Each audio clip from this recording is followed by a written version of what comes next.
All right, I have here with me my friend Fred Murrin, who is not only a pilot, an accomplished pilot, but he is an aircraft builder, and he probably knows more about World War I aircraft construction than a whole lot of people in the world. He is one of the world's leading experts, especially on the Fokker DR1.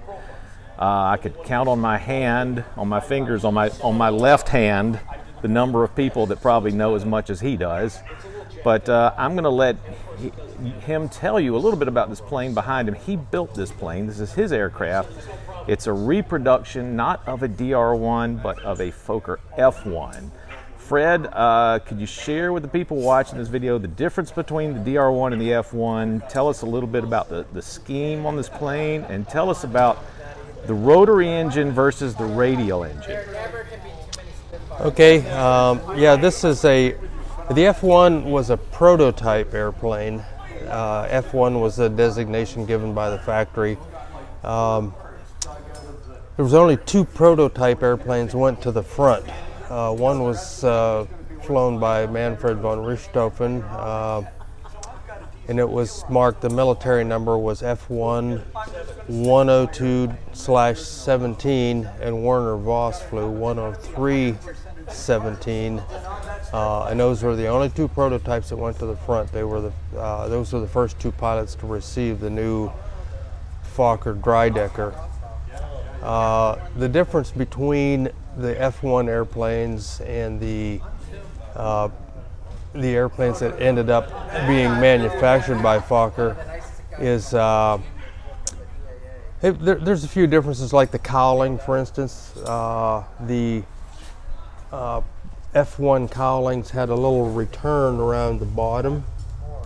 Nobody really knows exactly what that looked like. I just had to figure out something that looked right and worked for getting the cowling off and on. That's one minor difference. That the production airplanes, they did away with this little return here and just ran this line straight. Made a nice little funnel for the oil to come down and drip on your landing gear fairing. The other major difference you'd notice in the photographs is there are no wingtip skids here on the prototype airplanes. So every time you look at a photograph, if all you can see is there's no wingtip skids, it has to be one of those two airplanes. They had a different aerodynamic balance. The early airplanes, not just the F1s, but the early production airplanes, had a different aerodynamic balance. It was longer and narrower than what ended up in the production airplanes, the later production airplanes, after they started having the wing failures. The other thing is the cutout for the aileron. You can see it has more of a stepped taper to the ailerons. The production airplanes just went from the inner wing, the short inner wing rib, to the long wing ribs next to it. So it's a little bit more graduated than the production airplanes had. They also had a curved leading edge on the tailplane, where the production airplanes had a straight leading edge. So those are the major differences on the F1 prototype airplanes versus the production airplanes.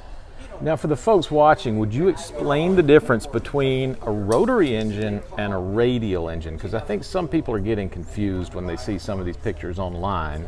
Yeah, well, there's certainly radial construction. Radial Right. meaning that the cylinders are arrayed radially. So some people refer to these as a rotary radial. They'll use both words. Right. Those of us who spend time around these engines just refer to them as rotaries, differentiating them from a stationary radial engine. Right. So that the engine spins when it runs. So of course that's the rotary motion of the engine. That's how they get their name as a rotary engine, and not just a radial engine. And these engines are fairly rare. I have some people commenting that, down in New Zealand we've got 7 of them. That's not the case.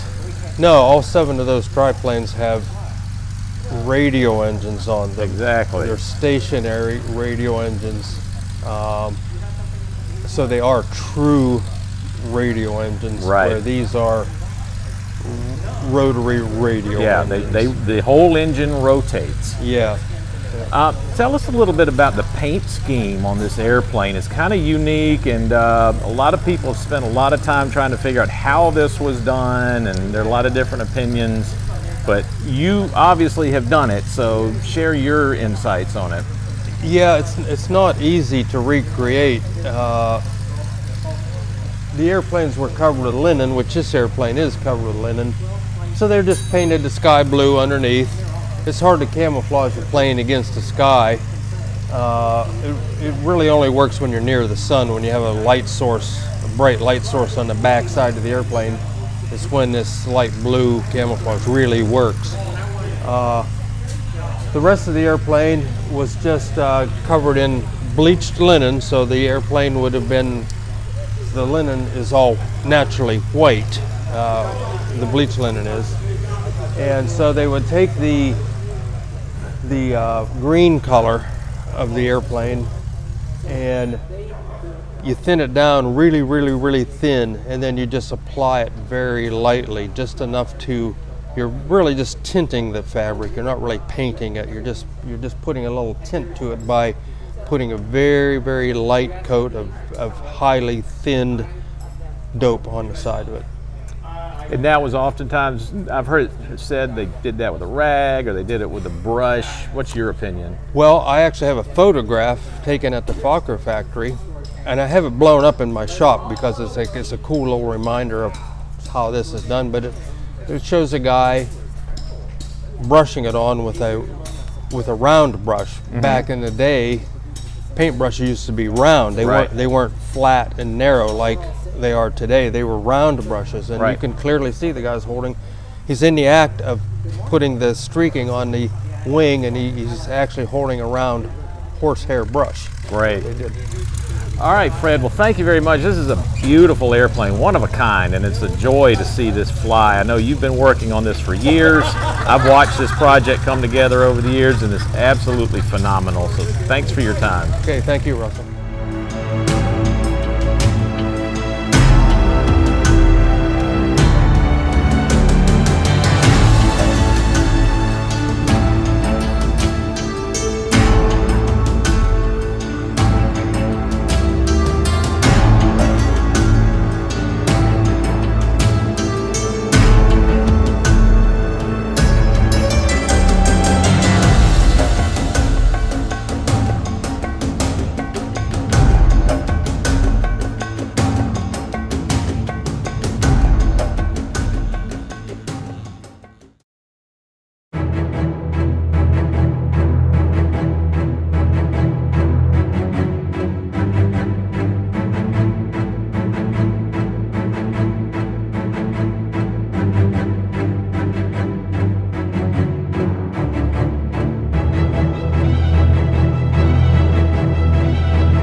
Wade, my Canadian buddy here. You made this propeller that's on the front of this triplane. It's a reproduction of an axial propeller from World War I. Can you give us some specifics about the design of the axial propeller and how you go about making these? Absolutely simple, Russ. So this is an interesting propeller project. It is an accurate replica of the only existing Fokker triplane propeller, which is held in a museum in Germany. There's a long genesis to this particular one, as I was approached by a fourth or fifth party to make it from an original copy of the German museum held propeller. So the way it came around is Chris Hill, the owner of the aircraft, became aware that I had the ability to duplicate an existing propeller. He borrowed a copy of the original propeller from the owner in Sweden.